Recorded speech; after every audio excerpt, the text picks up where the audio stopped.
My mother-in-law had my 9-year-old daughter standing on a frozen back deck in 18-degree weather for 2 hours before a neighbor finally called 911.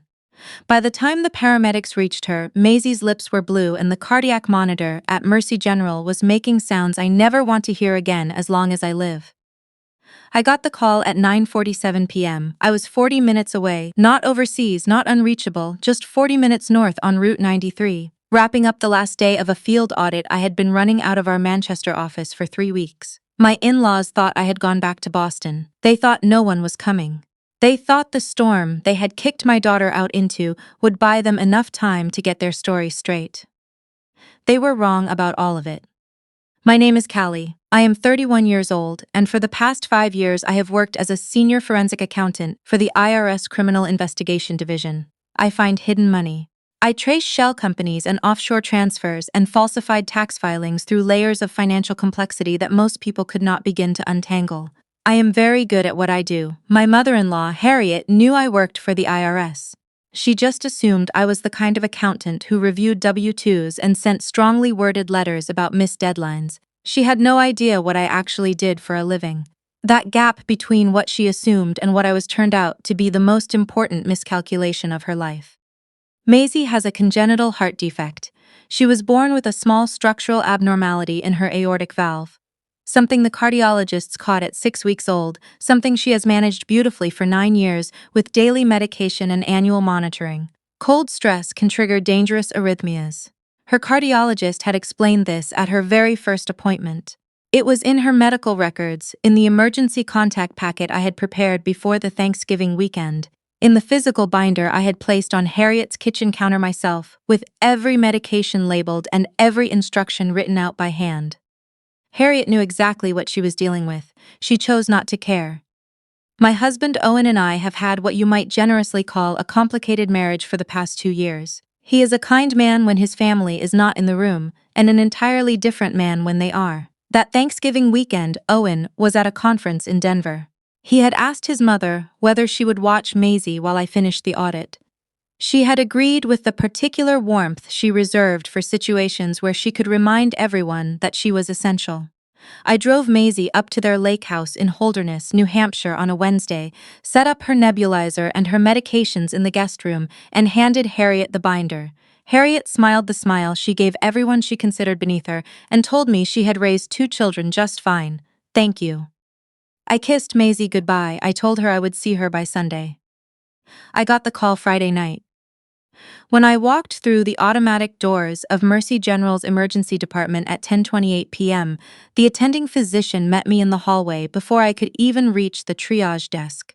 She told me Maisie had been brought in by ambulance from a residential address in Holderness.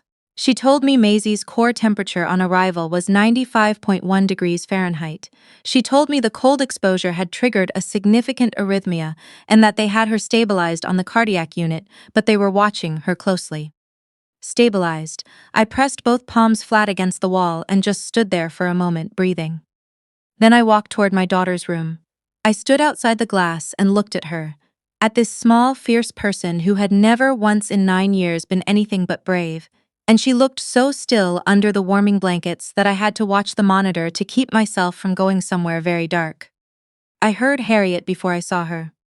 She came down the hallway at 11:15, 47 minutes after I arrived, wearing the cream cashmere coat she kept for what she called appearances. She was not rushing.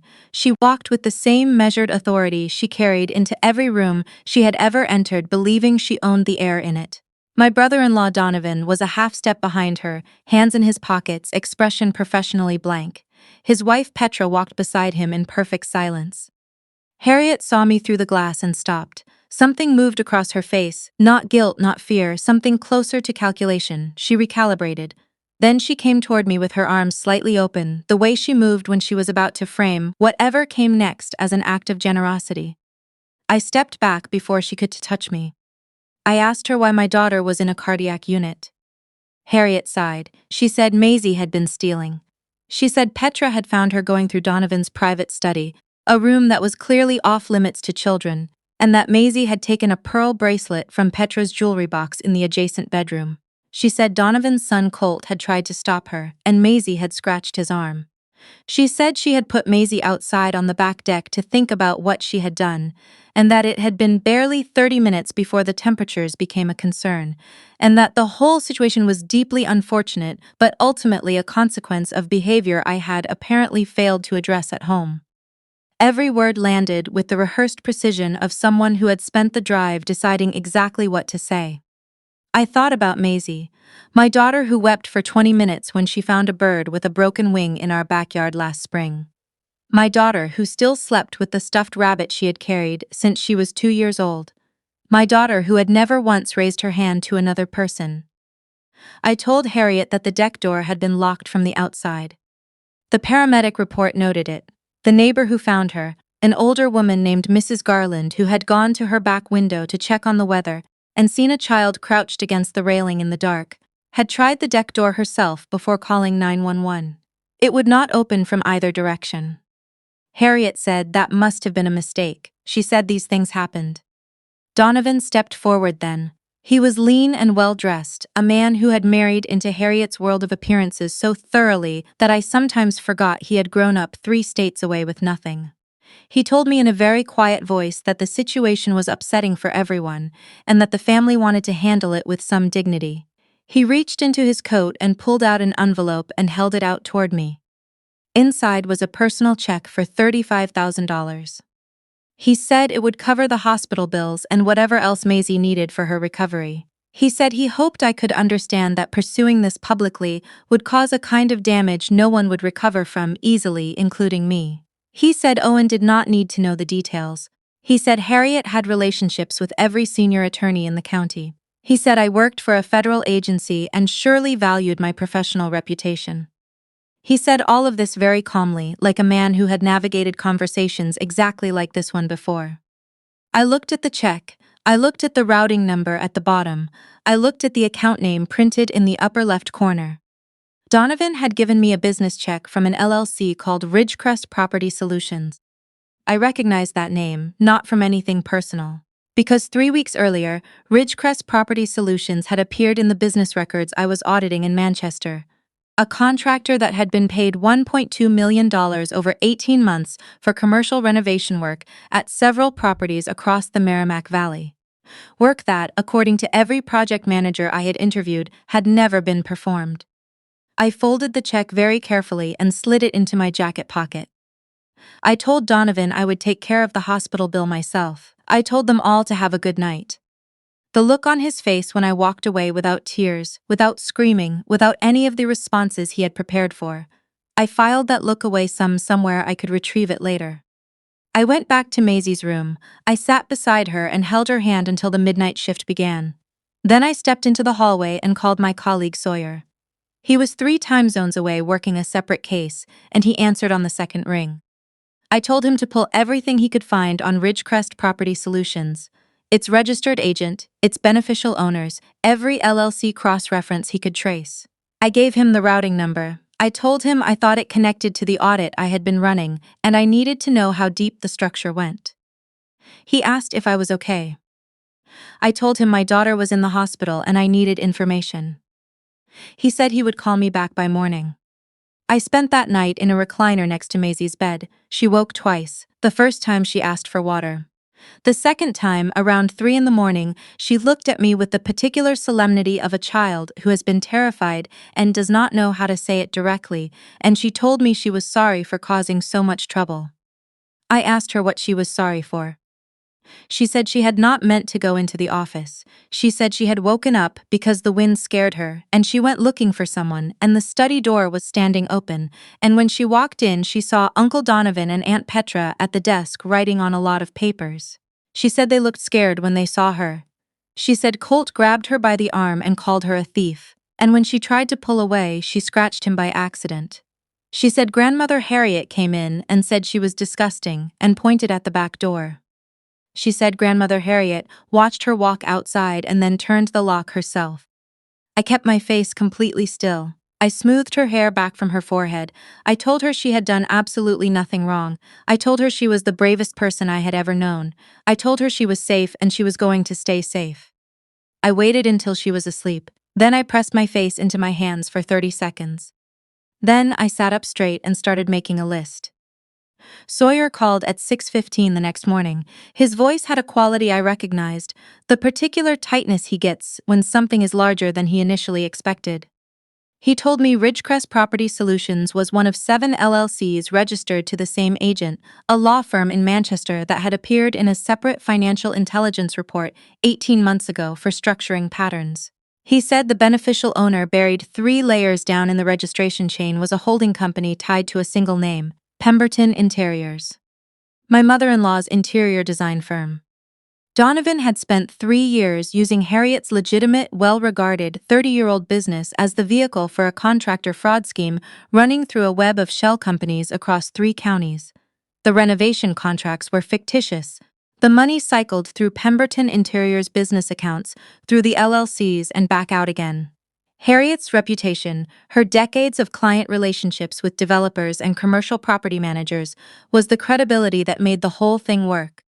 Whether she had understood what Donovan was doing or had simply handed him access without asking questions, I could not yet determine. But her accounts were threaded through every transaction. I asked Sawyer how long it would take to build a criminal referral package.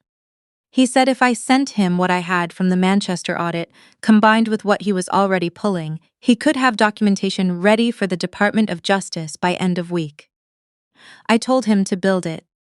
Then I made one more call to a DOJ attorney named Agent Reeves, who had given me her card at a joint task force conference 2 years earlier. She worked financial crimes. When I told her I was sending a pre-referral summary within 48 hours and needed her ready to move when it arrived, she asked me the scope.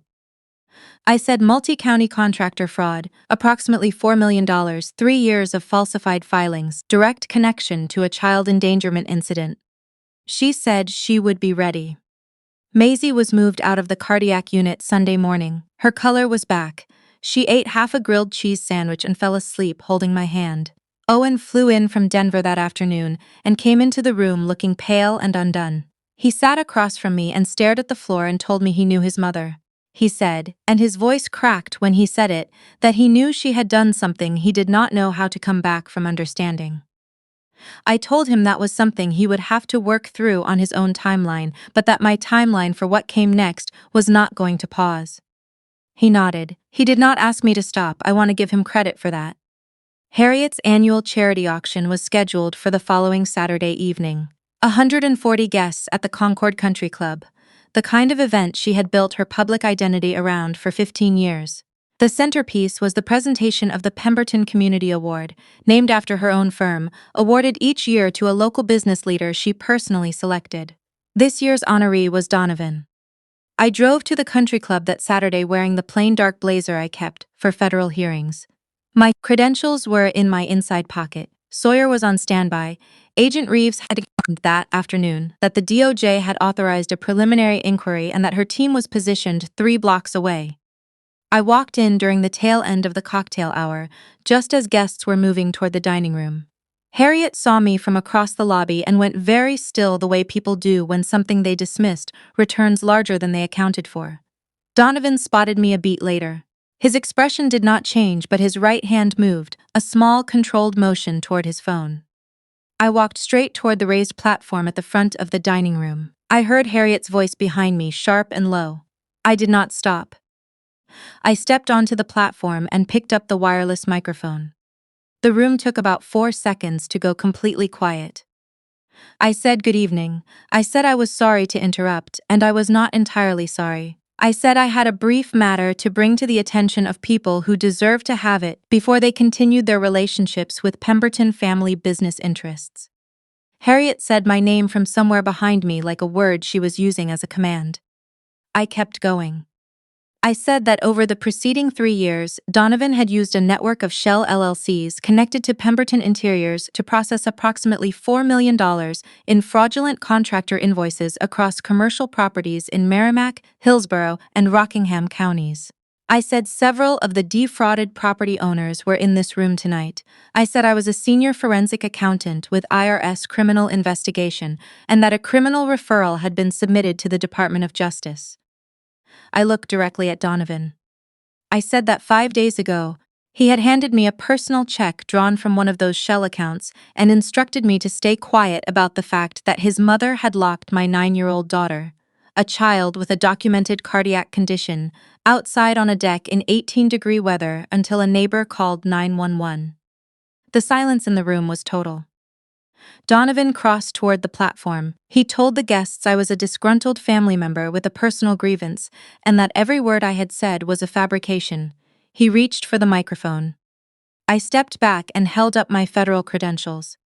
I told him that placing his hands on me would constitute interference with a federal officer, and he could decide how he wanted to handle that. His hand dropped.